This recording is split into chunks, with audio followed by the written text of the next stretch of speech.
우리나라보다 외국에서 더 난리 난 오징어 게임은 각종 사회 현상을 생산하고 있으며 거의 모든 소셜미디어를 점령하는 등 9월 17일 전 세계 동시 오픈한 이래로 뜨거운 감자로 떠오르다 못해 아주 활을 타고 있습니다. 한편 오징어 게임이 양산한 오징어 게임 덕후들은 거의 학문 수준으로 이 드라마를 파고 있는데요. 소셜미디어, 방송 인터뷰, 각종 신문 및 잡지, 심지어는 게임까지 나와 버린 글로벌 트렌드 오징어 게임. 해당 드라마를 너무 감명 깊게 본 나머지 실제 게임장을 만드는 시도까지 세계 곳곳에서 포착되고 있다고 합니다. 정말 문화의 힘이라는 것이 대단하기는 한가 봅니다. 오징어 게임은 워낙에 명작이기 때문에 다시 보고 또 봐도 볼 때마다 새로운 감동을 가져온다고 해당 드라마 팬들은 이야기합니다. 그런데 감동을 느끼는 것을 넘어서 오징어 게임을 계속 반복 시청하다가 이를 분석하게 되고 심지어는 감독 및 제작진이 심어놓은 자잘한 표시 및 극중 인물의 최후를 암시하는 사인 등을 잡아낸 사람들이 있습니다. 최근 한 유튜버가 이런 세세하고 아무나 할 수 없는 일을 해내서 일약 유튜브 스타덤에 올랐습니다. 맥시독시라는 유튜버인데요. 말레이시아에 거점을 둔 것으로 추정되고 있는 이 유튜버는 오징어 게임 관련 비디오 2개를 올려서 일주일 만에 약 200만의 조회수를 기록, 유튜브를 시작하고 일주일 만에 구독자 수천 명을 달성한 천재 유튜버입니다. 아마 유튜브 역사상 이렇게 단기간 내에 빠르게 성장한 유튜버도 얼마 없을 것으로 생각이 됩니다. 물론 연예인이 유튜브 채널을 개설한 예들을 제외하고 말입니다. 며칠 전 맥시독시 유튜버는 5가지 당신이 놓친 오징어 게임의 디테일이라는 영상을 업로드한 바 있습니다. 지금부터의 내용은 해당 유튜버의 영상을 참조하여 제작한 것임을 미리 알려드립니다.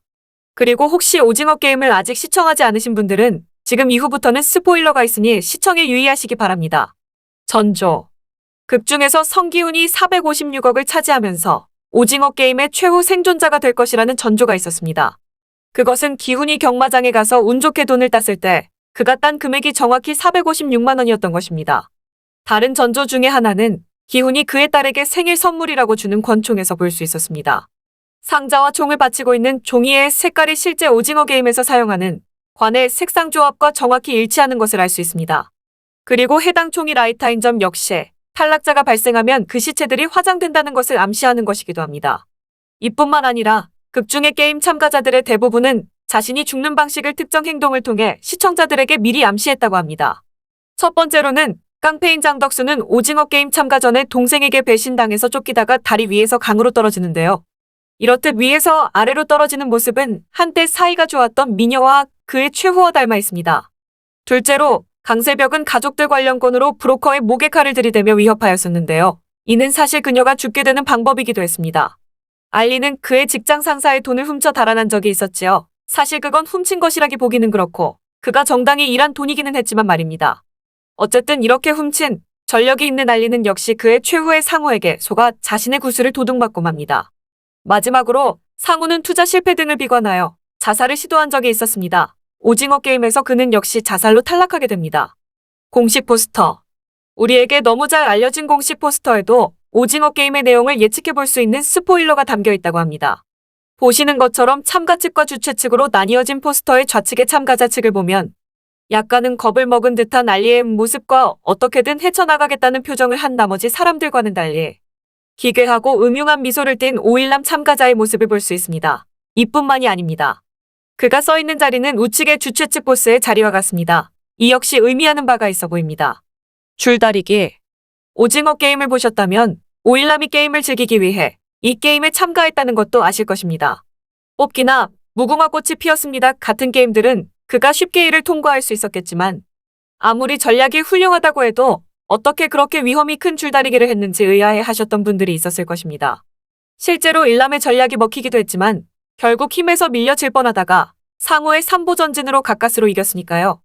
이에 대한 궁금증은 지금 영상에서 해결이 됩니다. 보시면 다른 참가자들의 자물쇠는 모두 그대로인 반면에 일남의 자물쇠만 없어진 것을 확인할 수 있습니다. 이는 혹시라도 일남이 속한 팀이 지더라도 그가 어떻게든 탈출이 가능하다는 것을 보여주는 결정적인 단서입니다.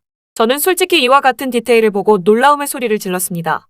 빠진 참가자. 실종된 형을 찾기 위해 오징어 게임 장소에 잠입한 형사가 참가자들의 신상정보 파일을 들추는 장면을 기억하실 것입니다. 1999년 참가자 리스트를 열어볼 때 자연스럽게 첫 번째 1번 참가자가 나왔었지요. 그런데 2020년 참가자 리스트 폴더를 열었을 때는 2번 참가자부터 나왔습니다.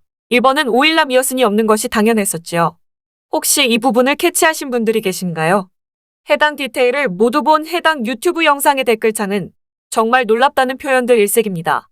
물론 다른 영화나 드라마들도 이런 자잘한 디테일들을 작품 중간중간에 집어넣어보며 예상하는 재미를 주지만 이 정도로 섬세한 디테일은 정말 고도로 계산된 치밀함이 아니고서는 불가능한 연출이라고 입을 모아 칭찬하고 있습니다. 댓글에는 추가적인 디테일을 제보하는 내용도 많았지만 한국의 뛰어난 드라마 및 영화 제작 기술을 극찬하는 내용도 많았습니다. 그러면 여기서 저와 함께 해당 영상에 달린 댓글들을 확인해 보시겠습니다. 이 한국의 TV쇼가 절대적으로 짧은 시간 내에 대중으로부터 극찬을 받고 전 세계적인 히트작이 된 것이 정말 놀랍군요. 한국의 영상은 솔직히 부산행만 봤었는데 정말 재미있었어요. 그런데 이 오징어 게임을 보고 나니 정말 좋네요. 앞으로 한국에서 나오는 프로들은 주의 깊게 봐야겠어요. 정말 재미있게 덕후처럼 모든 에피소드를 봤습니다. 정말 최고의 드라마 중에 하나임이 틀림없습니다.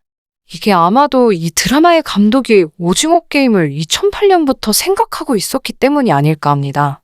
그리고 2009년에 첫 번째 각본을 만들었다고 들었어요. 걸작을 만드는 데는 오랜 시간이 소요됩니다. 이게 정말 잘 짜여진 훌륭한 작품이라 정말 경의를 표합니다.